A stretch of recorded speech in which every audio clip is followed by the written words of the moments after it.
continuing with the precious human body or the state, many times when we talk about merit, you will now realize that the concept of Buddhist merit is very much to do with who actually has this kind of precious human character. You know, normally when we look at rich and powerful, we say they have lots of merit to become rich and powerful. But from the spiritual point of view, not necessarily they have the merit. In fact, they may be really deprived from the merit, and they are really going through the poverty. Merit is very much judged or measured by who has this kind of awkward feeling that we were talking earlier. So for this reason, obviously, when you read the Kunzana Mishalung, you will, like the categories of precious human body, you will notice that in the Dharma, given the choice, you would rather choose to become human than a god. If you are a god, you may be rich, powerful, beautiful, all of that, but you have no time for the Dharma. You don't have that awkward feeling because you are distracted all the time. To the certain extent, we, us human beings, 21st century human beings, we are in a way going through a bit of a godly experience. We, from the materialistic point of view, we could fly from here to Mongolia like within, like 9 hours. We can just buy a tomato in the 7-Eleven shop. We don't have to plant it, and we don't have to, all those things have changed. So we have and then we have all this endless entertainment, movies, musics, shows, Facebooks, all kinds of entertainment. What are they doing? They are making us forget this awkward feeling. Because the distraction is a bit of like a painkiller. If we don't have even a 10% of what we have today, then situation will force us to contemplate inside. Yeah, if we have just 10%, sorry. If we just have if we don't have these, I think better. If we don't have any of this entertainment, we will be forced to look in. So, looking in is so unbearable for defile the mind that is so habituated with the defilement. Other elements of other character, other things that makes this precious human character precious are things like merit for all sorts of things.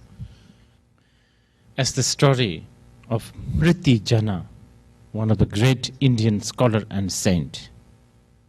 Mriti Jana. From his omniscience, he observed that his late mother, his deceased mother, was born in Tibet and as a minor hell realm in Tibet as a minor hell realm being.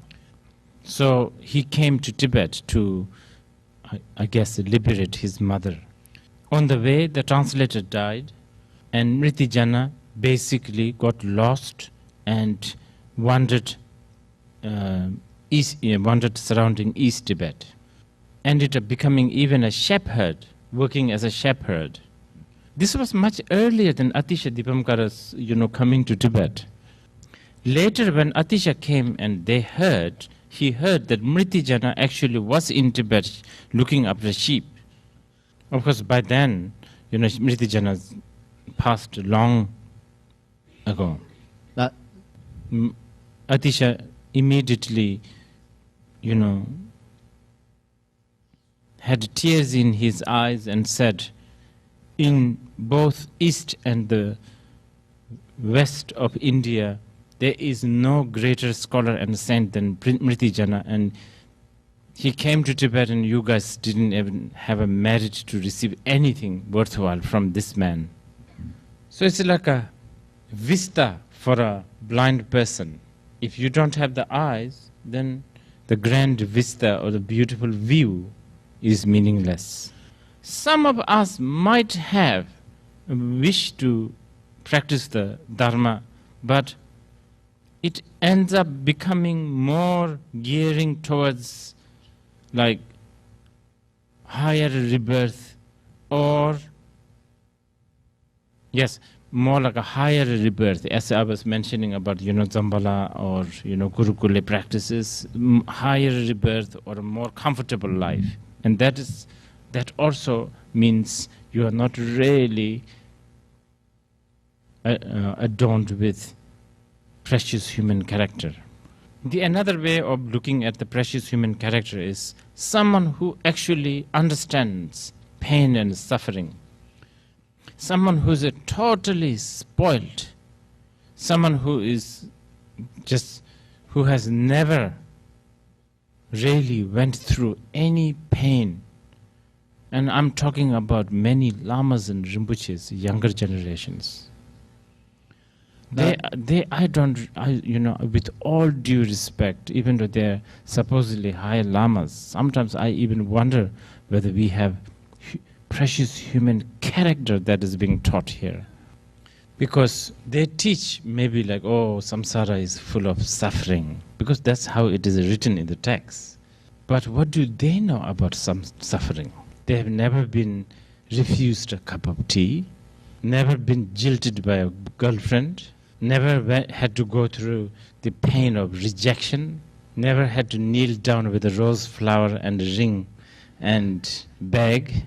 So someone who is totally spoiled, someone who knows nothing about suffering, cannot have this kind of awkward feeling. You cannot. There's no reference. But on the other hand, as I told you about the beggars in India, if you only know the suffering, if you are only going through that, you have no time. You don't have awkward feeling. So, yes, your wish to practice the Dharma may not be happening every second, every moment.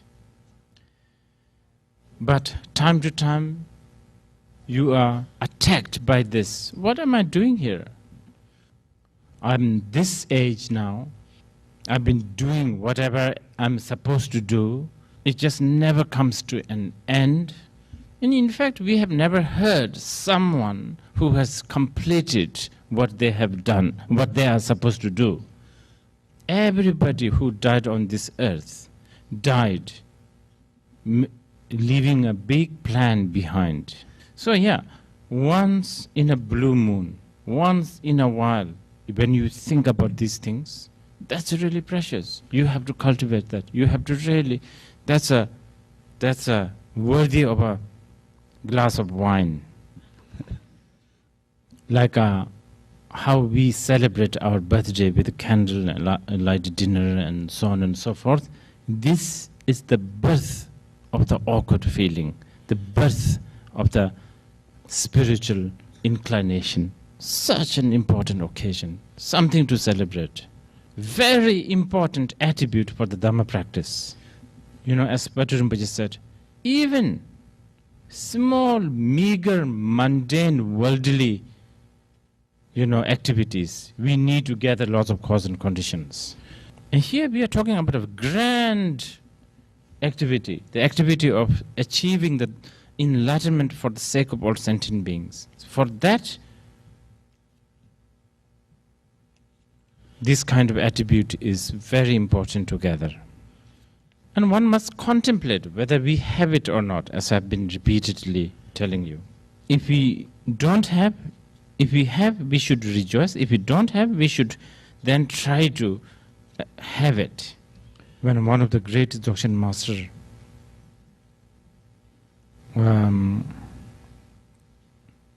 was called Myoshul Lungtok, when he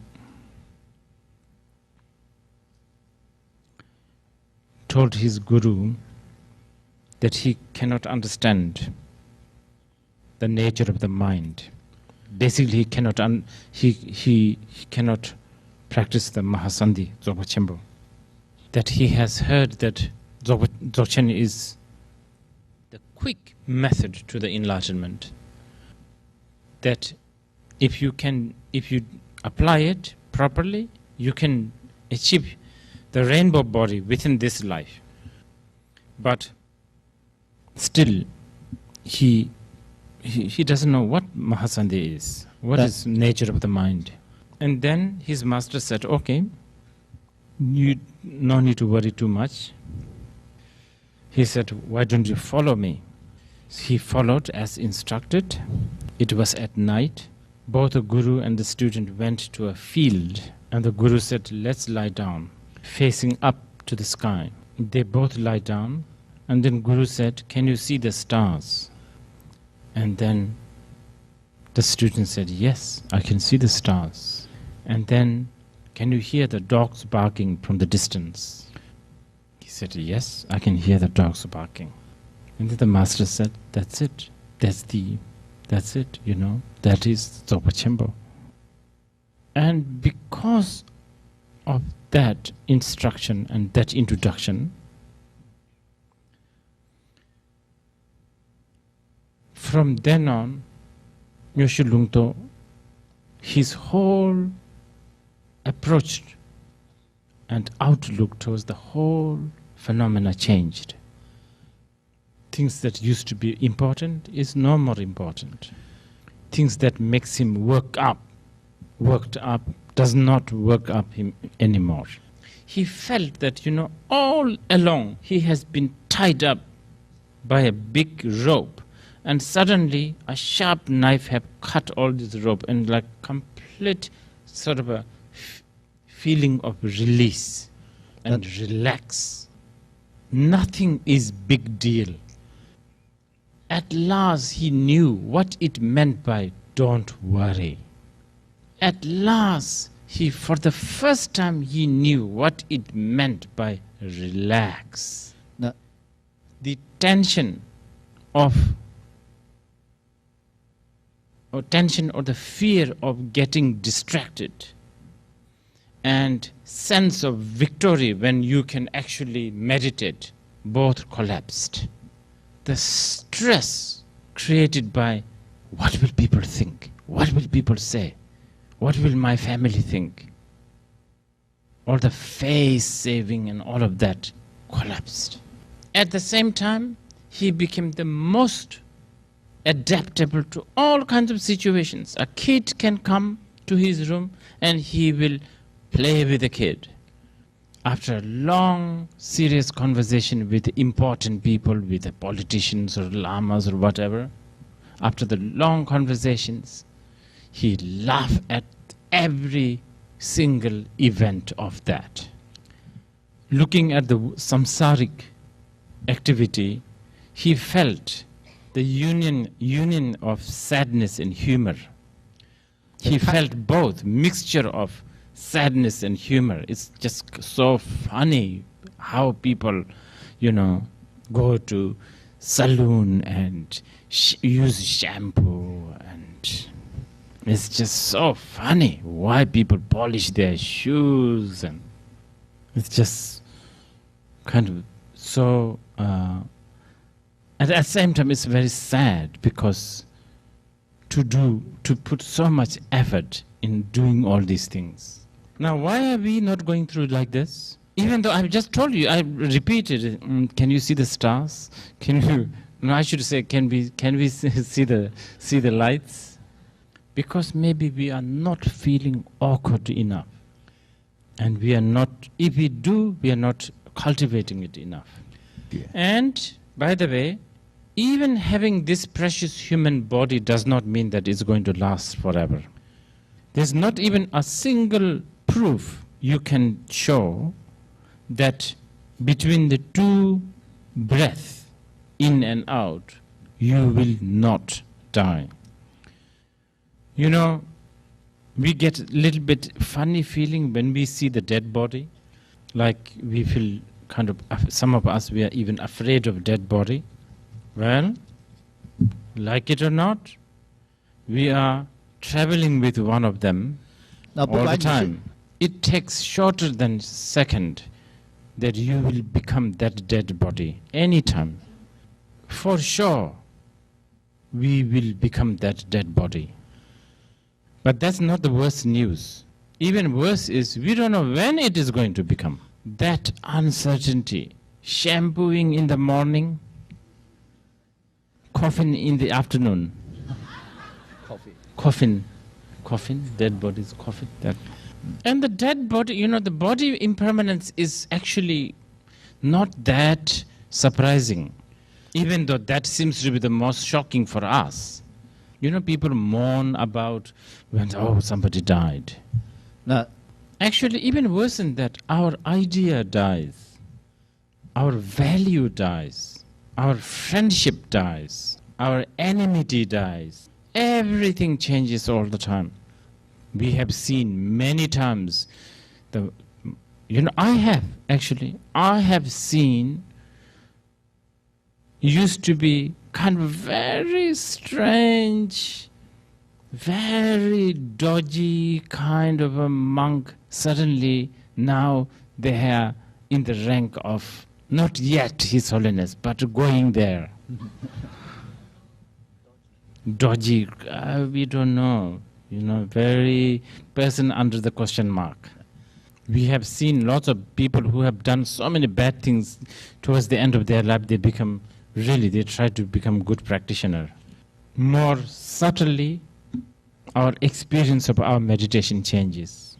This afternoon, maybe we can concentrate. We get inspired. We feel like very compassionate. We have loving and kindness. But tomorrow morning or this evening, all this can go. So remembering this impermanence is important. Wherever you are staying is going to be impermanent. Wherever you are sitting right now, might as well rely on pure realm. Because where you are sitting is impermanent, might as well, instead of having attachment to that, might as well long for pure realm. Sustenance, nutrition, all these are important for our life, but they are also impermanent. So therefore, rely more on the sustenance and nutrition of meditation. Our sleep, resting is important. Sleeping is important, but even that obviously is impermanent. We wake up. So might as well rely on dissolving ourselves into the luminosity. Ordinary worldly wealth is impermanent. Or rely on noble wealth such as devotion and compassion. Friends and relatives are very impermanent. Their mood, what they like, their companionship are very impermanent. Instead, begin to increase liking towards isolation. Basically, companionship is impermanent, so therefore long for to be alone. Fame and high positions are very impermanent. So might as well invest on being humble and stay low, because more likely it will stay longer. And what we utter, the words, are completely impermanent. So try to include some mantras in between.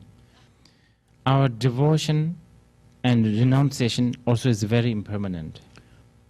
So generate determination. A little bit of a realization and a little bit of understanding of the Dharma, these are impermanent. Instead, try to become a good human being. Anyway, Buddha said, of all the thoughts, the thought of impermanent is the most precious. In the Vinaya Sutra, Buddha said, someone who offered food to my disciples, great disciples such as Shariputra, 100 of them, 200 numbers of Shariputra, food, lunch, dinner, whatever.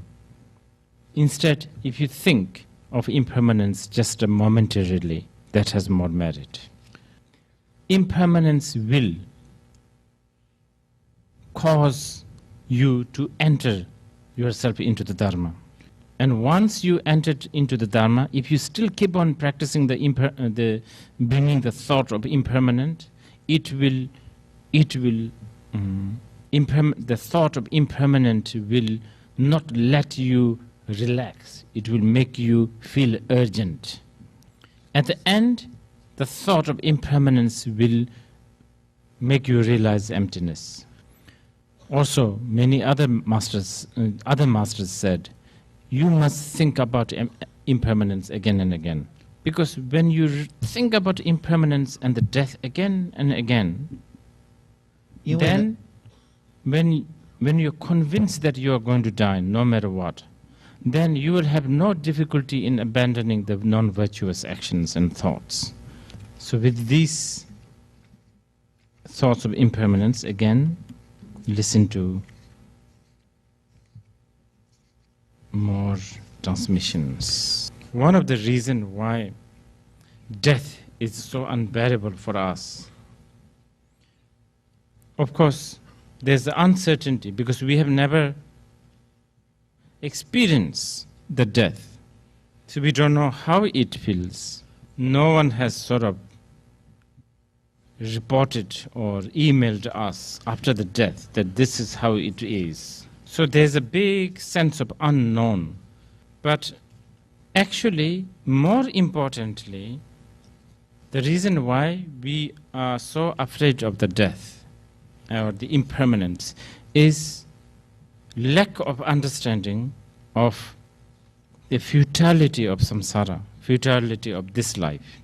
Yes, it is true. Nobody wants to suffer. Essenceless. Yes, it is true that nobody wants to suffer. Nobody wants to go through the pain. Nobody wants to be unhappy.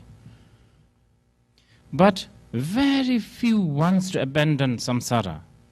Can you see that? Nobody wants to have the pain, but everybody is in love with the cause of the pain. And many times we also don't know that suffering is a suffering. It is because we never have a bird's eye view, so to speak. So it's like, I guess this earth I was told that this earth moves very fast, but we can't feel it. I guess for one thing, our suffering is a very slow motion suffering, so to speak. Nevertheless, it is a suffering. And many times these sufferings are painted with a rosy color.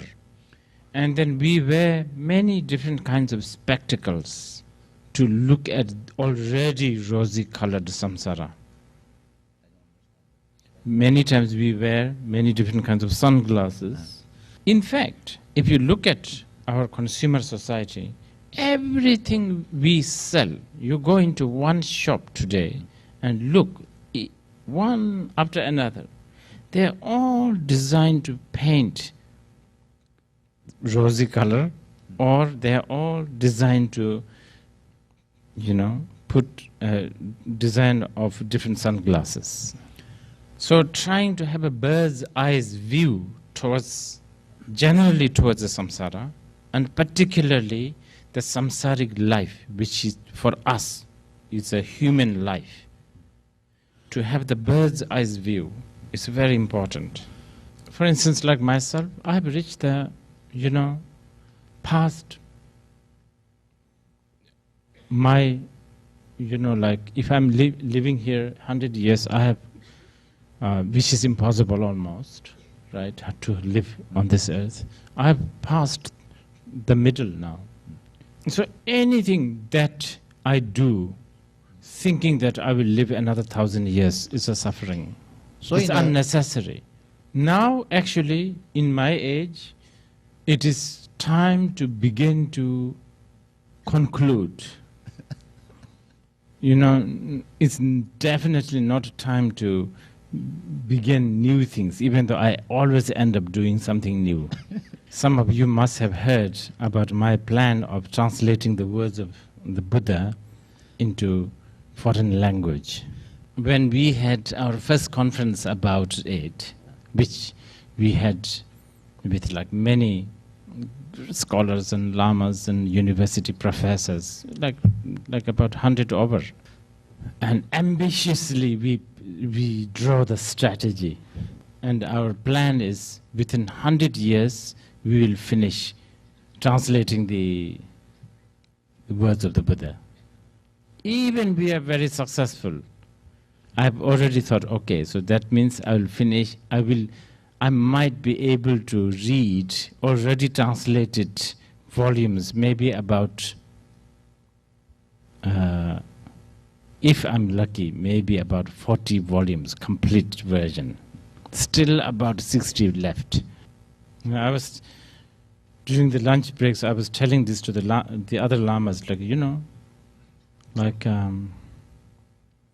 this is a bit of a contradiction to what we always think about. Our life is impermanent. We should not be thinking about long term.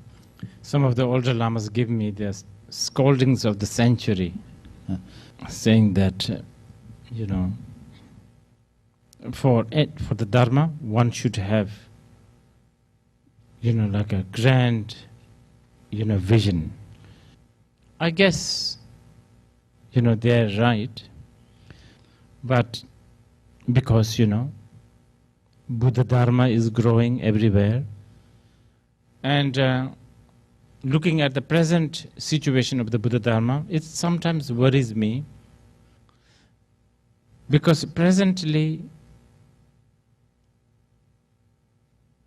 people follow a person, like Dr. Leo, for instance. He thinks he follows me, and he knows nothing about what Buddha said, but he thinks he knows. And this is very dangerous, because the words of the Buddha will be lost. 因为如果你这样想呢，佛所说的东西呢就不会再存在了。He's kind of lucky that I'm not a fanatical, religious leader here. Not yet, anyway. Because I could say, in the sutras, so and so sutras, it says that if you blow yourself up somewhere in a water village, you will go to heaven right away. Because access to this kind of the actual sort of the basic teaching of the Buddha is not available. So, for that reason, I think the translating the word of the Buddha for different languages is really important. Now, this might make us Tibetan and Chinese think, oh, well, we can relax because we have it in our own language. But I was told, like, even among the Chinese, there are very few Chinese who can read what Xuanzang has translated and understand what he wrote. So it's a high time for even the Chinese to think, sort of, not really retranslate, but, update something. Oh, anyway, sorry for sidetrack.